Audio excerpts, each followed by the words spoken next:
Hello friends, இது நான் உங்கள் செய்யுது. இந்த வீடியோவில் நம்ம எதை பற்றி பார்க்க போகிறோம்னா, டிஎன்பிசி குரூப் 1 குரூப் 2 மெயின்ஸுக்கு அப்கமிங் எக்ஸாமில் கேட்குறதுக்கான அதிக ஸ்கோப் உள்ள கொஷின் பார்த்திங்கன்னா, எலெக்ஷன் ரீதியாக தேர்தல் ரிலேட்டடாக கேட்கலாம், இல்லை இந்திய தேர்தல் ஆணையம் எலெக்ஷன் கமிஷனை பற்றி கேட்கலாம். ஸோ இந்த ஏரியா தேர்தல் ரிலேட்டடாக என்னென்ன ஆஸ்பெக்டில் கொஷின் கேட்கலாம்னா, most probable question current affairs வச்சு கொஷின் கேட்கணுன்னா, இந்திய தேர்தலில் இருக்கக்கூடிய சீர்திருத்தங்கள் என்ன அப்படின்னு சொல்லி கொஷின் கேட்கலாம். ஸோ அதுக்கு வந்து நீங்கள் நிறைய பாயிண்ட்ஸ் கொடுக்குற மாதிரி இருக்கும். அதுக்கடுத்து வந்து டேரெக்டாக கொஷின்ஸ் கேட்கணும் அப்படின்னா, உங்களுக்கு வந்து இந்திய தேர்தல் ஆணையத்தின் பணிகளை பற்றி விளக்குக அந்த மாதிரி கொஷின் கேட்கலாம். கட்சி தாவல் தடை சட்டம்னா என்ன அப்படின்னு சொல்லி கொஷின், ஆன்டி டிஃபெக்ஷன் லா அதை பற்றி கேட்கலாம். அதுக்கப்புறமா தேசிய கட்சிக்கும் மாநில கட்சிக்கும் உள்ள வித்தியாசம், இல்லை தேசிய கட்சி மாநில கட்சி ஒரு கட்சி அனௌன்ஸ் பண்ணுறாங்கன்னா அதுக்கான தகுதிகள் என்ன அப்படிங்கிற மாதிரி கேட்கலாம். ஸோ இதெல்லாம் வந்து நார்மலாக ஸ்டாட்டிக் போர்ஷனில் கேட்கக்கூடியது. கரண்ட் அஃபேர்ஸை வச்சு மிக்ஸ் பண்ணி கேட்குறதா இருந்தால் இந்திய தேர்தல் ஆணையத்தோட சீர்திருத்தம் இப்போ ரீசெண்டாக என்னென்ன ரிஃபார்ம்ஸ் பண்ணியிருக்காங்க அப்படின்னு சொல்லி கொஸ்டின் கேட்பாங்க. அது ரிலேட்டடாக தான் தினமணியில் இந்த நியூஸ் வந்திருக்கு. ஸோ இது ரிலேட்டடாக நம்ம கரண்ட் அஃபேர்ஸும் பார்த்து ஸ்டாட்டிக் போர்ஷனில் சமச்சீர் புக்கில் என்ன கொடுத்துருக்காங்க அப்படிங்கிறத நான் டிஸ்கஸ் பண்ணுறேன். என்னென்ன கீ பாயிண்ட்டு நீங்கள் மேக் பண்ணணும் அப்படிங்கிறத நான் இந்த வீடியோவில் சொல்லிடுறேன். வாங்க வீடியோக்குள்ளே போகலாம். ஸோ நியூஸில் கொடுத்துருக்க சின்ன சின்ன இன்ஃபர்மேஷன் பார்த்திங்கன்னா, இப்போது விரைவில் நடக்கக்கூடிய மக்களவைத் தேர்தல் எத்தனாவது தேர்தல் பார்த்திங்கன்னா 18வது மக்களவைத் தேர்தல். இது தெரிஞ்சு வச்சுக்கோங்க. அதுக்கடுத்து வந்து இதெல்லாம் தேவையில்லை. தேர்தல் ஆணையத்தின் தோற்றம் எப்போ ஆரம்பித்தாங்க? 1950ஆம் ஆண்டு ஜனவரி 25 தொடங்கப்பட்டது. முதல் தலைமை தேர்தல் ஆணையர் யாருன்னா, அவர் பேர் வந்து சுகுமார் சென். இது இம்பார்ட்டன்ட், நோட் பண்ணிக்கோங்க. அவர் தான் வந்து முதலாவது 2வது இதை பொறுப்பேற்று நடத்தியிருப்பாங்க பொது தேர்தலை. அடுத்து பரிணாம வளர்ச்சி. ஸ்டார்டிங்லலாம் வந்து வாக்குச்சீட்டு முறை தான் பயன்படுத்தப்பட்டது. எப்போ வந்து இவிஎம் வந்ததுன்னா 1998 நடைபெற்ற சட்டப்பேரவை தேர்தலில் தான் முதல்ல பயன்படுத்தப்பட்டது. 99 வந்து மக்களவை தேர்தலையும் பயன்பாடு விரிவாக்கப்பட்டது. ஸோ இம்பார்ட்டண்ட், இவிஎம்மோட பயன்பாடு எப்போ அப்படின்னு 98 99 அந்த காலகட்டத்தில். ஸோ இது தேவையில்லை. என்னென்ன வசதிகள் செஞ்சுருக்காங்கன்னா, முதல் பொது தேர்தலே வந்து நாடு முழுவதும் பெண்களுக்கென பிரத்யேகமாக வாக்குச்சாவடிகள் அமைக்கப்பட்டிருப்பாங்க. அடுத்தடுத்த தேர்தலில் மாற்றுத்திறனாளிகளுக்கு வாக்காளர்களுக்கு வசதியாக வந்து வாக்குச்சாவடிகளில் சாய்வுத்தளம், சக்கர நாற்காலிகள், பார்வை மாற்றுத்திறனாளிகளுக்காக பிரெய்லி வாக்குச்சீட்டுகள், பிரெய்லி குறியீடுகள் கொண்ட இவிஎம் இயந்திரங்கள்லாம் அறிமுகப்படுத்தப்பட்டது. இதெல்லாம் வந்து நீங்கள் பாயிண்ட்ஸாக கொடுக்கலாம். விவிபேட் வந்து இப்போ இது பண்ணாங்க 2013ஆம் ஆண்டு திருத்தி அமைக்கப்பட்டு, என்னென்னா தேர்தல் நடத்தை விதியில் திருத்தி அமைக்கிறாங்க. அதன் மூலிமா விவிபேட் இயந்திரத்தை அறிமுகம் பண்ணுறாங்க. யாருக்கு வாக்களித்தோம் என்பதை காட்சிப்படுத்தும் விவிபேட் முறை அறிமுகப்படுத்தப்படுது.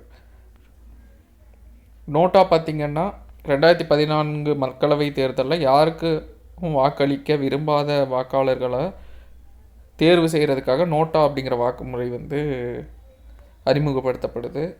விஜிலுங்கிறது ஆப்பு இந்திய தேர்தல் செயல்முறைகளை வெளிப்படையாகவும் அனைவரும் உள்ளடக்கியதாகவும் மாற்றத்தை நோக்கமாக கொண்டு விஜில் போன்ற கைபேசி செயலையும் அறிமுகப்படுத்தப்படுது. ஸோ அவ்வளோதான். ஸோ விஜில், நோட்டா, விவிபேட்டு, இவிஎம்மு, அடுத்து தனியாக வந்து வாக்குச்சாவடி,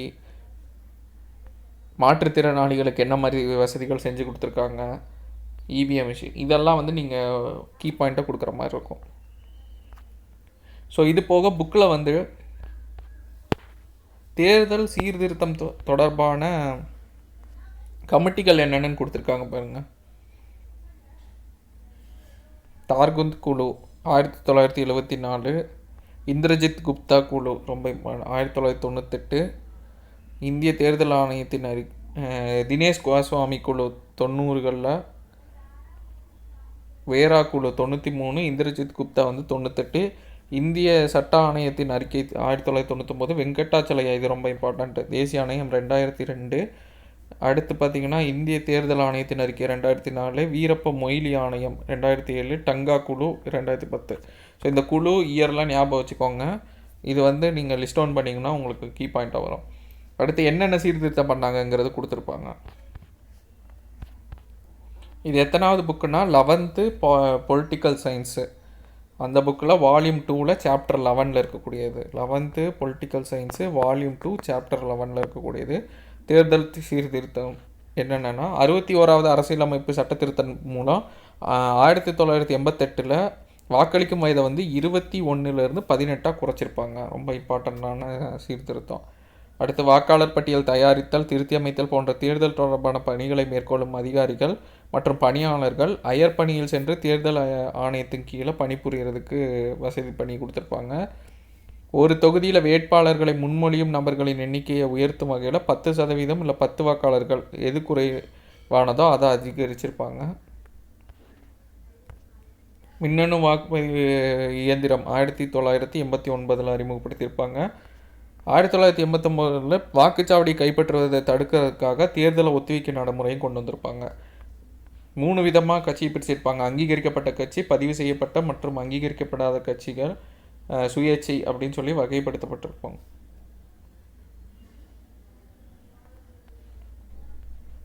வாக்குப்பதிவு நடைமுறை பார்த்திங்கன்னா 48 மணி நேரம் முன்பு இருந்து அப்பகுதியில் மதுபான விற்பனை தடை செஞ்சுருப்பாங்க. தேர்தலில் போட்டியிடும் ஒரு வேட்பாளர் எதிர்பாராமல் மரணம் அடைஞ்சிருந்தால் சம்மந்தப்பட்ட கட்சிக்கு மாற்று வேட்பாளரை பரிந்துரைப்பதற்கான வாய்ப்புடன் 7 நாள் அவகாசம் கொடுத்துருப்பாங்க.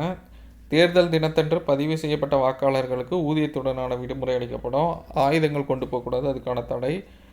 1998 வந்து உள்ளாட்சி அதிகாரிகள் அப்புறமா நிறைய பணியாளர்கள்லாம் இருப்பாங்கள்ல,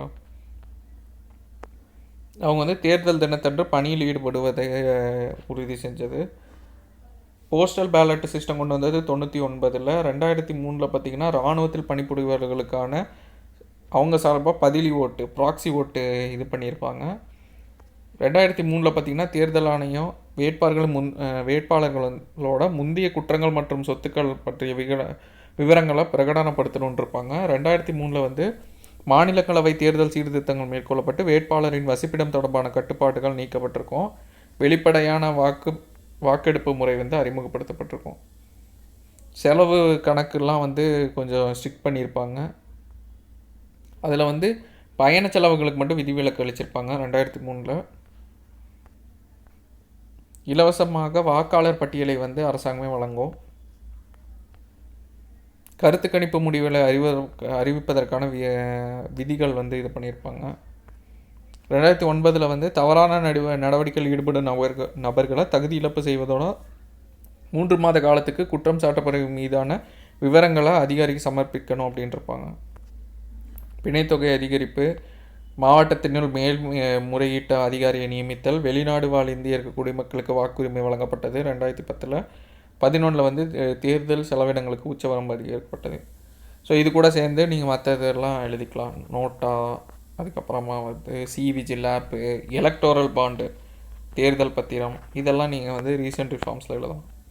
அப்புறமா தேர்தல் பத்திரத்தை ரத்து பண்ணிட்டாங்க, ஆனால் அதை வந்து கொண்டு வந்திருந்ததும் இன்ட்ரடியூஸ் பண்ணதும் சொல்லலாம். ஸோ இதுதான் வந்து அந்த பர்டிகுலர் ஆஸ்பெக்டில் தேர்தல் சீர்திருத்தம் கேட்டான்னா அந்த இது எழுதணும். ஸோ இது போக மற்றது என்னென்ன மாதிரி கொஷின் கேட்பாங்கன்னா, இந்திய அரசியலமைப்பு பகுதி இதை நீங்கள் கொடுக்கணும் கண்டிப்பாக. 15 வந்து 324 29 வரையான பிரிவுகளில் வந்து தேர்தல் முறை பற்றின குறிப்பு இருக்கும். இதை வந்து இம்பார்ட்டன்ட் ஹைலைட்டாக கொடுத்துருங்க. ஸோ ரொம்ப ரொம்ப இம்பார்ட்டன்ட் ஃபேக்ட்டு.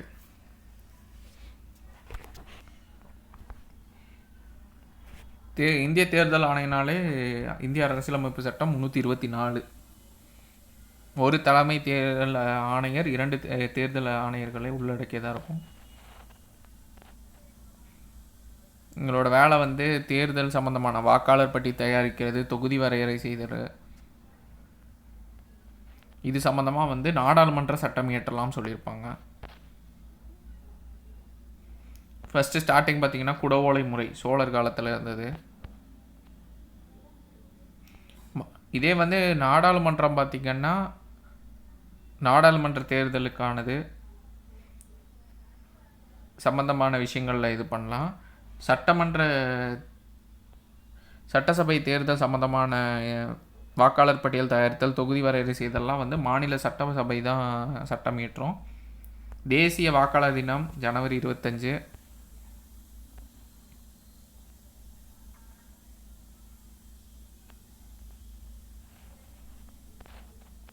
விவிபேட்னா என்ன? Voter verified paper audit trial. 2014ஆம் ஆண்டு பொது தேர்தலில் அறிமுகப்படுத்தப்பட்டது. ஒருவர் தாம் செலுத்திய வாக்கு சரியானபடி பதிவாகி உள்ளதான்னு தெரிந்து கொள்ள வகையில் இருக்கும். 7 செகண்ட் இருக்கும்னு நினைக்கிறேன். 7 செகண்ட் அது காமிக்கும். நோட்டா அப்படிங்கிறது நன் ஆஃப் த அபோவ். தேர்தல் நடத்தை விதி 1961, சட்ட விதி 49(o).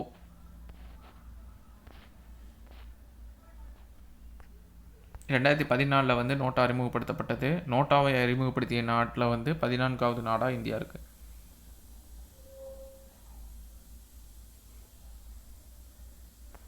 ஒரு கட்சி வந்து இது பண்ணணும்னா இந்திய தேர்தல் ஆணையத்தில் பதிவு செய்யணும். குறைஞ்சபட்சம் 100 உறுப்பினர்கள் கொண்டிருக்கும். ஒவ்வொருத்தருக்கும் வாக்காளர் அட்டை வேணும். கட்சி அமைப்பு குறித்த ஆவணத்தை வந்து பெற்றிருக்கணும். தேசிய கட்சிக்கும் மாநில கட்சிக்கும் உள்ள அந்த க்ரைட்டீரியா பார்த்துக்கோங்க. மக்களவை தேர்தலில் வந்து 4 மாநிலங்களுக்கான சட்டமன்ற தேர்தலில் வந்து மொத்த வாக்குகளில் வந்து 6% பெற்றிருக்கணும். 1 அல்லது அதற்கு மேற்பட்ட மாநிலங்களில் வந்து 4 மக்களவை தொகுதிகளில் வெற்றி பெற்றிருக்கணும். இறுதியாக நடைபெற்ற மக்களவை தேர்தலில் வந்து குறைஞ்சபட்சம் 3 மாநிலங்களில் 2% தொகுதியில் வெற்றி பெற்றிருக்கணும். ஸோ இந்த க்ரைட்டீரியாலாம் இருக்குது. ஸோ அதே மாதிரி தான் மாநில கட்சிக்கும். மாநில சட்டப்பேரவைக்கான தேர்தலில் குறைஞ்சபட்சம் 6% வாக்கு பெற்றிருக்கணும். ஒவ்வொரு 25 தொகுதிகளுக்கும் ஒரு மக்களவை தொகுதி அல்லது சட்டப்பேரவை தேர்தலில் குறைஞ்சபட்சம் 2 தொகுதியில் வெற்றி பெற்றிருக்கணும். சட்டப்பேரவையில் வந்து மொத்தம் இருக்கக்கூடிய தொகுதிகளில் 3% தொகுதியை வெற்றி பெற்றிருக்கணும். ஸோ இதெல்லாம் க்ரைட்டீரியா. இதை வச்சு கொஷின் கேட்பாங்க. 10 மார்க் கேட்கறதுக்கான சான்ஸ் அதிகம், பார்த்துக்கோங்க. இம்பார்ட்டண்ட்டு. இல்லை 15 மார்க்கில் கூட சப்டிவிஷன் கேட்கலாம். இந்திய தேர்தல் ஆணையம் ரொம்ப இம்பார்ட்டண்ட்டு. 324 கீழே இது சுதந்திரமானவும் நடுநிலையாகவும் ஒழுங்கான முறையிலும் நடைபெறதுக்கும் நாடாளுமன்றம், சட்டமன்றம், குடியரசுத் தலைவர், துணை குடியரசுத் தலைவர் தேர்தல். ஸோ இத்தனை தேர்தலில் பார்த்துக்கிறாங்க இந்திய தேர்தல் ஆணையம்.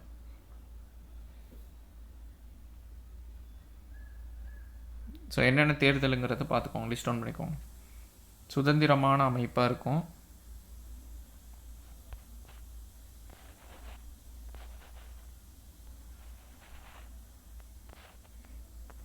தலைமை தேர்தல் ஆணையர், 2 தேர்தல் ஆணையர்கள். நியமனம் குடியரசுத் தலைவரால் நியமிக்கப்படுகிறாங்க. 6 ஆண்டு 65 வயது. இப்போ ரீசெண்டாக இதை வந்து மாற்றிருந்தாங்க ரூல்ஸு. இந்திய தலைமை தேர்தல் ஆணையர் வந்து சட்டம் இயற்றி மாற்றிருந்தாங்க. அது வேணால் எக்ஸ்ட்ரா அப்டேட் பண்ணால் பண்ணிக்கலாம். பதவி நீக்கம் பொறுத்தளவுக்கும் தலைமை தேர்தல் ஆணையர்கள் பதவி நீக்க நடைமுறை இது வந்து கொஞ்சம் டீட்டெயில்டாக தான் பார்க்குற மாதிரி இருக்கும்.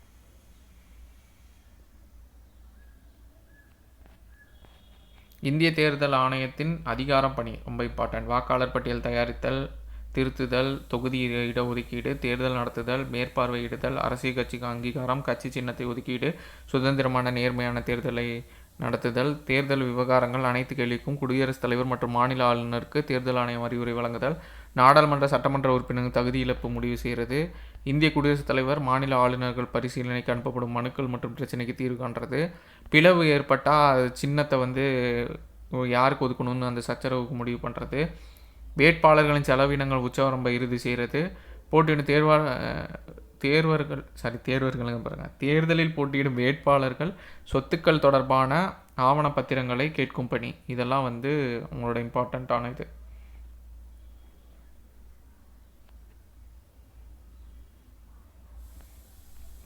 ஸோ இது வந்து ஒரு இம்பார்ட்டண்ட்டான ஜட்ஜ்மெண்ட் கொடுத்துருக்காங்க. 2013 வந்து சிறையில் அல்லது காவல்துறையில் விசாரணையில் இருக்கிற ஒருவர் வந்து சட்டமன்ற நாடாளுமன்ற தேர்தலில் போட்டியிட முடியாதுன்னு சொல்லியிருப்பாங்க.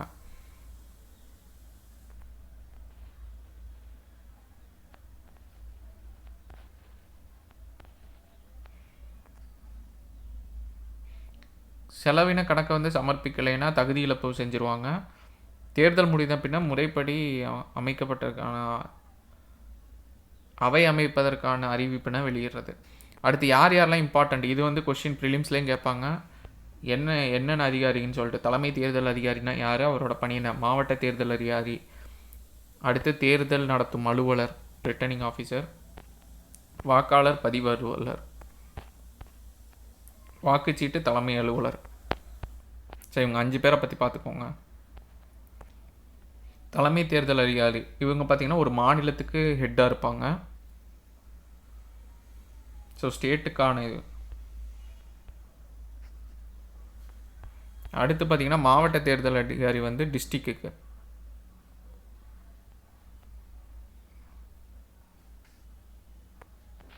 இவங்க வந்து தலைமை தேர்தல் அதிகாரி கீழே வருவாங்க. மாநில அரசாங்கத்தோட கலந்தாலோசித்த பிறகு தான் ஒரு மாநில அரசு அதிகாரியை வந்து மாவட்ட தேர்தல் அதிகாரியாக நியமிக்கவோ பதவியில் தேர்தல் ஆணையத்துக்கு அதிகாரம் இருக்கும். ஸோ ஸ்டேட் கவர்மெண்ட்டை கன்சல்ட் பண்ணணும். தேர்தல் நடத்தும் அலுவலர்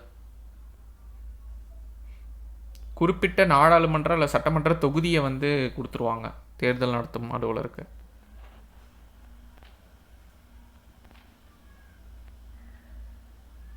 இவங்க வந்து அரசாங்க அதிகாரியாக உள்ளாட்சி அதிகாரியாக இருக்கலாம். அவங்க உதவுறதுக்கு வந்து உதவி தேர்தல் நடத்தும் அலுவலர்கள் நியமிப்பாங்க அவங்களுக்கு. ஸோ ஒரு தொகுதினா அதுக்கு வந்து தேர்தல் நடத்தும் அலுவலர் தான் இம்பார்ட்டண்ட்டாக இருப்பாங்க. ஸோ அவங்களுக்கு ஹெல்ப்புக்கு உதவி தேர்தல் நடத்தும் அலுவலர்கள் இருப்பாங்க. வாக்காளர் பதிவு அலுவலர் வாக்காளர் பட்டியலை ஒவ்வொரு நாடாளுமன்ற சட்டமன்ற தொகுதிக்கும் ரெடி பண்ணுறது இவங்களோட மேஜர் ஒர்க்கு. இவங்களும் ஒரு அரசாங்க அதிகாரோ உள்ளாட்சி அதிகாரியாக இருக்கலாம். இவங்களுக்கும் உதவி அலுவலர்கள் இருப்பாங்க. வாக்குச்சாவடி தலைமை அலுவலர்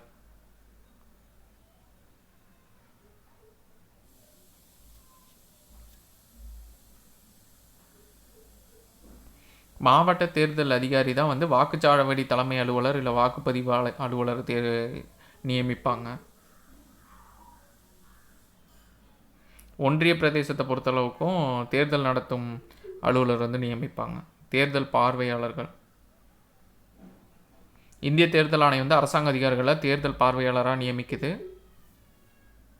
இது வந்து பொது பார்வையாளர்கள், தேர்தல் செலவின பார்வையாளர்கள்னு இருக்குது.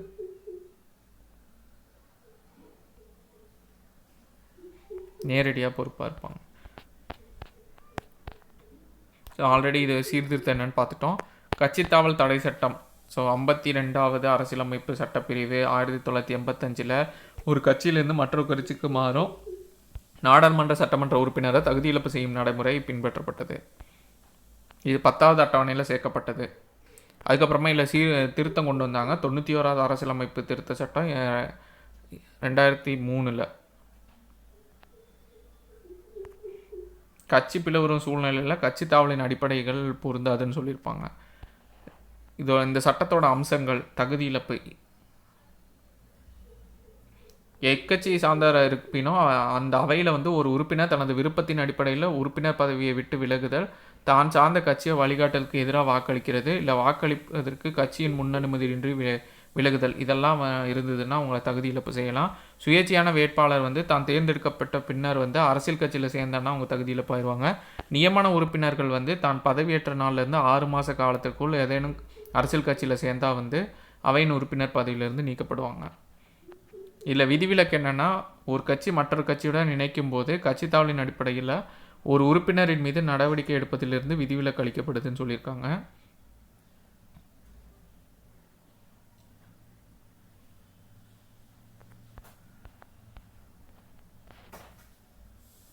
தீர்மானிக்கும் அதிகாரங்கள். அவையை நடத்தும் பொறுப்பில் உள்ள ஸ்பீக்கர் தான் வந்து அதை டிசைட் பண்ணுவாங்க. தீர்மானிக்க அதிகாரத்தில் இருப்பாங்க. விதியை உருவாக்கும் அதிகாரம் பார்த்திங்கன்னா, இந்திய அரசியலமைப்பும் 10வது அட்டவணையில் உள்ள அம்சங்கள் செயல்பாட்டு கொண்டு வரும் விதிமுறைகளை உருவாக்கும் அதிகாரம் அவையை நடத்துவருக்கே உள்ளது. ஸ்பீக்கருக்கு தான் இருக்குது. விதிகள் வந்து 30 நாட்களுக்குள்ளே அவையில் தாக்கல் பண்ணணும். அதை ஏற்றுக்கொள்ளவும் நிராகரிக்கவோ செய்யலாம்.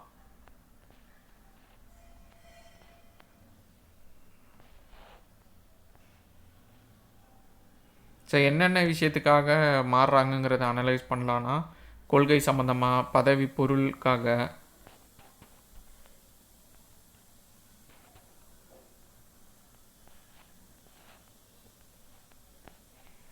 அடுத்து என்ன சிஸ்டம் இங்கே இருக்கிறது,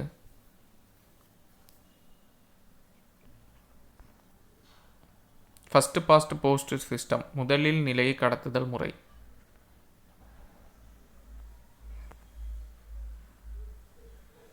ஏன்னா எளிமையாக இருக்கிறனால இது பண்ணியிருப்பாங்க.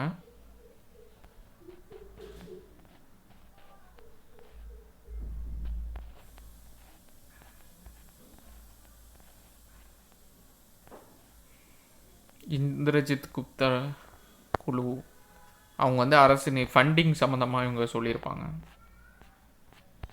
ஸோ இது மற்றெல்லாம் ஜென்ரல் இன்ஃபர்மேஷன் தான், அப்படி படிச்சுக்கோங்க.